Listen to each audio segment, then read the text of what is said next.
Welcome to another Essential Invasion series, and today we're going to take a look at 4-space and 5-space invasions. First, let's take a look at 4-space invasions. 4-space invasion, I don't mean this kind of things.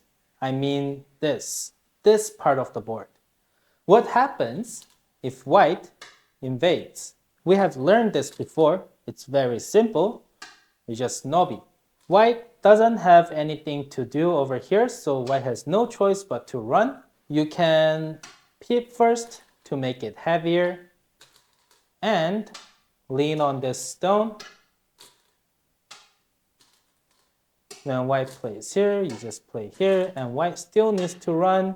And from here, you can make this exchange and defend over here. If you see this one, although white destroyed 4-space, your two things got solidified and white got a floating stone. That's minus points. So this result is pretty good for black. And always remember, you leaving these kind of invasion possibilities doesn't mean, oh, someday I'm gonna turn it into my territory.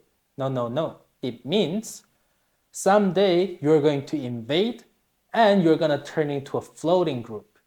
And I'm going to attack that floating group to gain profits.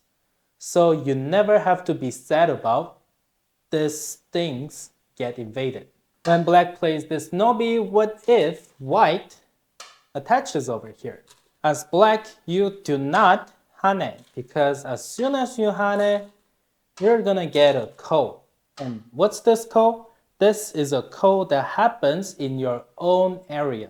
Even if you win the ko, it's merely you solidifying your own territory. That's not good enough. But on the other hand, if you lose the ko, you're getting shredded apart.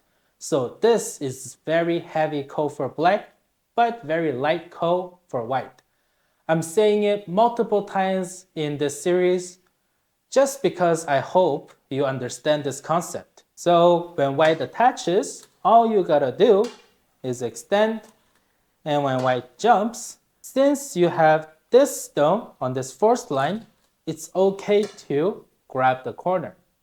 But if you think that might get confusing later on, leaning and extending, it's okay to do this. If white plays this, you can make this exchange first and defend while still applying pressure. White probably still needs to run, and you can go ahead and do your thing.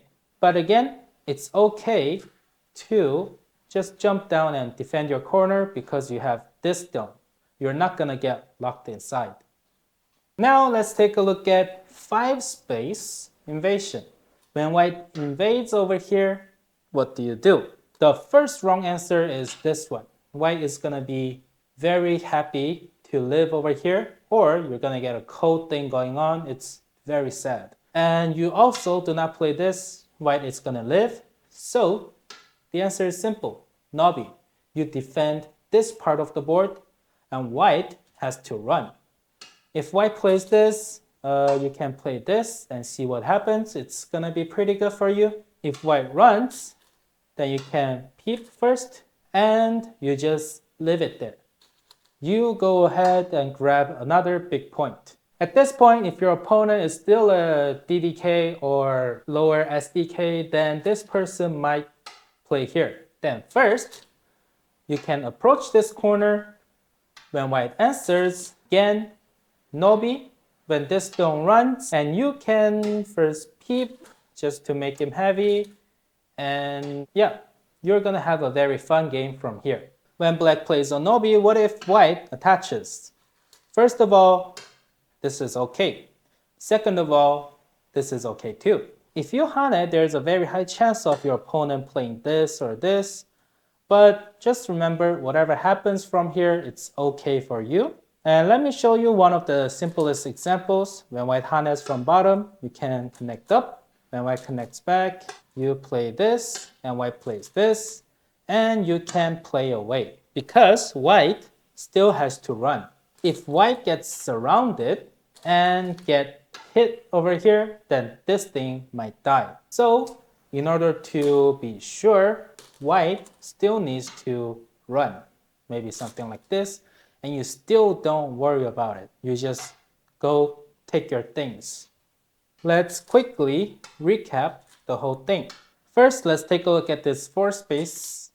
When white invades over here, you do not play this or this, whatever it is, you just play this nobi to avoid further complication. White has to run. If you want, you can peep first. When white connects, you can lean on this coin. Did I say coin again? Lean on this stone, and white does all these exchanges and white still needs to run. You can first exchange this and defend your stones. And at this point, white still kind of has to run, and you can go do your things. When you play this nobi, what if white attaches? Always remember, you do not hane. As long as you hane, as soon as you hane, you're gonna get a ko out of here. And that ko is terrible for you. So all you gotta do is just extend. White still needs to run, and you can do all this all over again. Or because you have this stone, you can just take the corner. This is pretty good too. But if you're an aggressive kind of person, then you can, again, do all this to apply even more pressure on these stones. Now let's take a look at 5 space invasion, which is this one. First of all, the answer is still nobi. You do not do anything else. If white runs, you can peep first and expand. You do not immediately attack these floating groups. You leave it for later. From here, if your opponent invades again, you can first try to settle your stones. When your opponent answers, another nobi. When this stone runs, you can peep first. When white connects, split these 2 groups, and that's when you start attacking. When you play this nobi, if your opponent plays this 1 space, then you can play this, or even this peep, or if you're thick outside, even this. You'll have a lot of fun with this attacking. And I personally recommend this one. It's soft and gentle. If your opponent attaches, then first of all, this is okay and this is okay too. If you don't want to make it complicated, then you can just play a nobi. Otherwise, you can play this. If white plays here, you can connect up. If white pulls back, you can play this, and white plays this. You keep expanding, white still needs to run, and you keep expanding. Very simple, right? The wider it gets, the simpler it gets. And always remember, the reason you're leaving behind this 3 space and 4 space left for invasions is because you want your opponent to invade in order to turn your opponent's stone into floating groups. And you gain profit by attacking those floating groups. You don't have to get so pity about your opponent invading and not dying. It just happens. You never get to capture them.